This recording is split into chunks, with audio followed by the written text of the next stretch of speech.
Mr. Schuster's absence, I'd like to go around and ask everyone what solos they'd like to hear me perform at sectionals. Alright, you know what? Let me in! Go ahead! So, Glee was a pretty big part of my teenage years, and at the start of this year, in my Skin/Euphoria video, I mentioned that I was working on one about why I think Glee was so successful and then fell off really hard.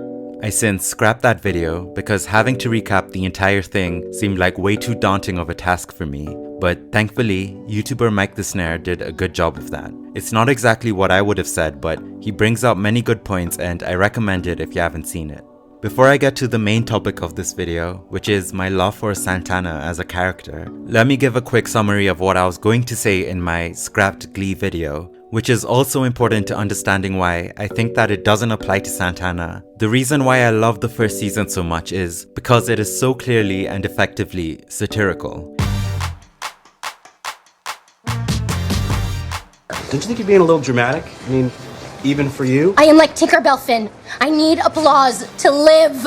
In those early days when it was airing, many people who knew I was a fan felt the need to tell me that they thought Glee was dumb. And I just scream in my head, yes, I know, that's the point. That's why I love it. The show knows it's over the top and ridiculous, and we as viewers know that as well. And why the first season succeeded, in my opinion, is because, despite this, it also knew when to stop itself from going too far at being a mockery of teenagers and high school life. It knew that in order for viewers to be invested in the storylines and the characters, then there needed to be moments that were grounded in reality, as seen for example with Quinn's pregnancy or Kurt coming out. And Glee maintained this balance really well at the start. Unfortunately, with each subsequent season, it just got worse and worse at maintaining that balance. I put this down to Ryan Murphy having his head turned with newer projects and dedicating less of his time and vision into keeping any sort of consistency on Glee. This is a clear, observable Ryan Murphy pattern. He's a genius at starting new shows, but nurturing those shows effectively for years is a different story. I still like season 2 and I think season 3 is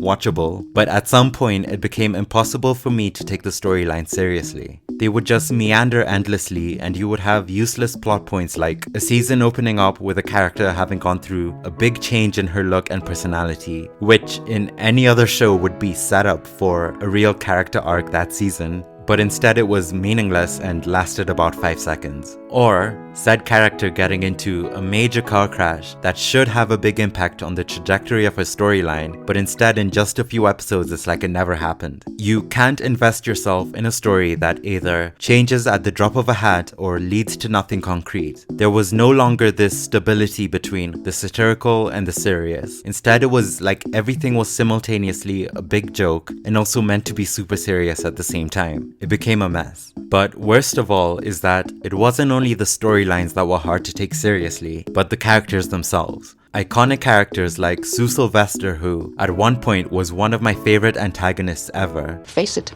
you want to be me. So here's the deal. You do with your depressing little group of kids what I did with my wealthy elderly mother. Euthanize it. Was done so dirty and became a bit of an embarrassment. Some strange parody of her former self. So not only do you have storylines that you can't invest yourself in because they are either too ridiculous or too inconsequential, you now also have characters that you don't look at as fondly as you used to. That being said, I have a few and one main exception to this. A character that didn't deteriorate as the show progressed, but instead got better. A storyline that you could invest yourself in because it had a clear progression. Someone that I think maintained the balance I talked about. One that is over the top and satirical, but also grounded and real when she needed to be. And that is Santana Lopez.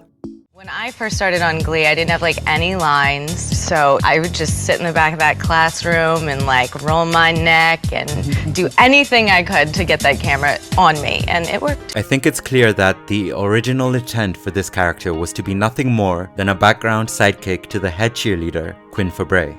The Unholy Trinity's Glee Club audition is the perfect visual for this, with Quinn singing front and center and Santana and Brittany providing background vocals. Vocals that I'm pretty sure aren't even their real voices. Where now? In my Bring It On video, I talked about the cheerleader archetype, which is stereotypically a hot, popular, mean, promiscuous bully, and the few moments Santana had at the start of Glee was just to briefly show any one of these traits. Quinn had these traits as well, except the plan for her character was that she'd grow and break from it once she was kicked out of the Cheerios, kicked out of her house, and find support from the Glee Club, a club which she initially joined with ill intentions. So as Quinn got development and an arc, Santana was there to pick up the role of head cheerleader and maintain the antagonistic traits that Quinn had.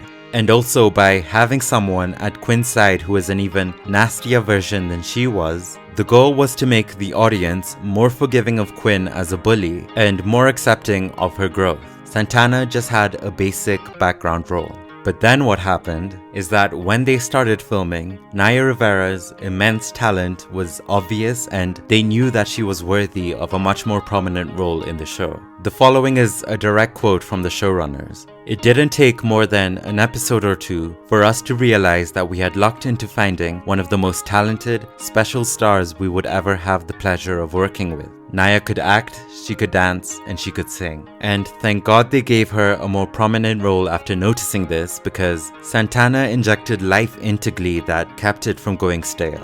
First, let's talk about her singing. It's kinda crazy to think about because many legendary, notable Glee covers were either by her or featuring her, but Santana didn't get main vocals on any song until the show had been on air for almost a year.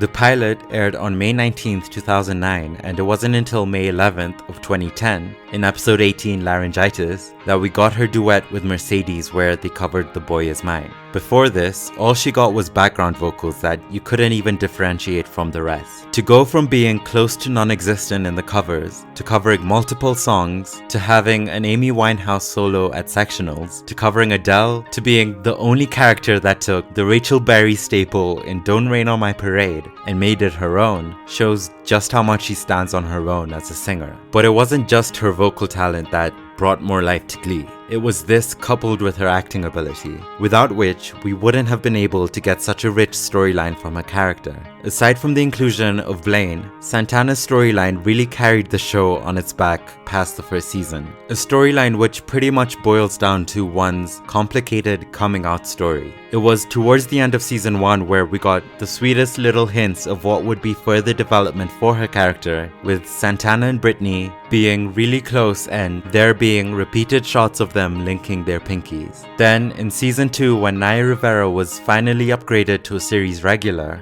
we got to dig beneath the surface of this character and find out the reason why she's constantly lashing out and so mean-spirited. That reason being her struggle coming to terms with her sexuality and her feelings for Brittany. What I appreciate most about it is that they took their time unraveling this and going through her coming out story. Typically with couples on Glee, it is instantaneous love and instantaneous breakups, and storylines start and end at a rapid pace. It's hard to tell which storyline would have lasting impact and which ones were just quickly thrown together as filler. That's not the case with Santana. And what feels so real about her journey this season is that despite her constantly hooking up with Brittany, for a long while, you see her complete denial of it, and she's extremely defensive at any insinuation that she might have genuine feeling. Second of all, I'm not making out with you because I'm in love with you and want to sing about making lady babies. I'm only here because Puck's been in the slammer for about 12 hours now, and I'm like a lizard. I need something warm beneath me or I can't digest my food.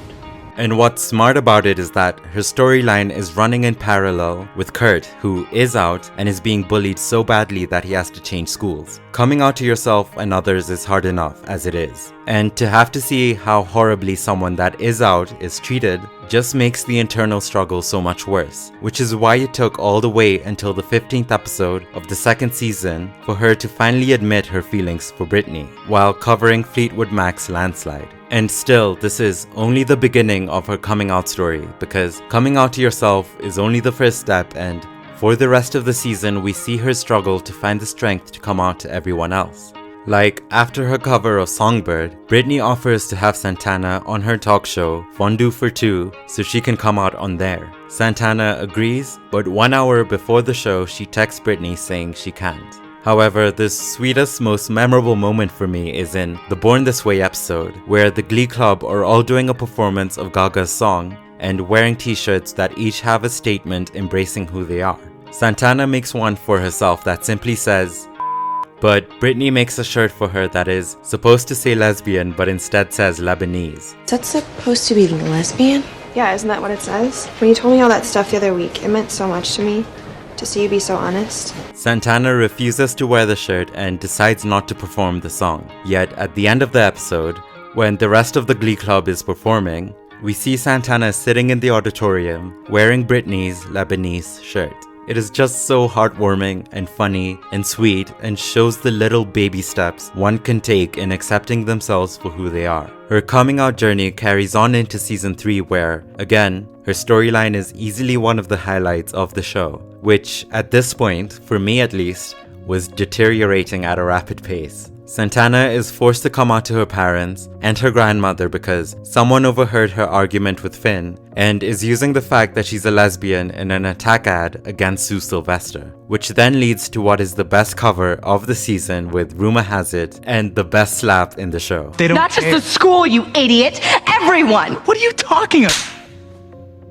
Her parents are accepting, but we get a heartbreaking scene of her coming out to her grandmother, who she adores, and her grandmother is not accepting and disowns Santana. This storyline would not be anywhere near as emotional, entertaining, and captivating as it was if not for the way Naya Rivera delivered it. Going back to what I talked about with the show losing its balance between the funny, satirical, over-the-top, and the serious, Santana was one of the few characters that kept that balance, because the surface level Santana, the one that is hilariously cruel and can absolutely destroy another character in a single sentence, never went away. Those brutal jokes were always there, always funny, her delivery was always perfect and it never went stale. And then to stop Santana from becoming too much of a joke and a caricature of herself, as happened with other characters, first she gets a ton of redeeming qualities and you see her growth, such as her defense of Kurt when he was being bullied, or her support and friendship with Rachel, who was once her nemesis. But most importantly is that the character is grounded when we got just enough emotional scenes that show the real, believable struggle and hurt that the character is going through, which brings Santana back to Earth. And because of that, you can directly link what is going on inside to how she's acting on the outside. What I've realized is why I'm such a bitch all the time. I'm a bitch because I'm angry. I'm angry because I have all of these feelings. And even after she's graduated and moved on from this coming out storyline, Santana is still Santana. In the quarterback episode, for example, in season 5, before she covers If I Die Young in a tribute to Finn, she suppresses her emotion by putting on the typical cold act. And it isn't until she's halfway through the song that her real emotion comes out and she completely breaks down. She remains enchanting, complicated, and consistent, which is why Santana is at the top of my Glee character pyramid. To quote the showrunners again, she could nail a joke as well as she could crush you with an emotional scene. She could move between being scary tough and deeply vulnerable with ease. She was a joy to write for, a joy to direct, and a joy to be around. Santana went from a background character to star of the show because of Naya Rivera's talent. And without her talent, we not only would have been deprived of an iconic character with a million quotable lines, we also would have been deprived of one of the realest, most genuine coming out stories of any character on network television. Santana is one of the few saving graces of the later seasons, and I had to make a video in appreciation of that. To close this out, I just want to say that I'm heartbroken over the passing of Naya Rivera. Despite my criticisms of the trajectory of Glee, I'm forever grateful for the role this show and Naya Rivera played in those very formative early teenage years of my life. It seriously aired at the perfect time for me, and I can't even begin to tell you the amount of joy and comfort it has brought me in times when I really needed it. And that is something that I am never ever going to forget. Sending love and condolences to her friends and family, and may she rest in peace. As always, thank you to my patrons for supporting the channel, and thank you for watching.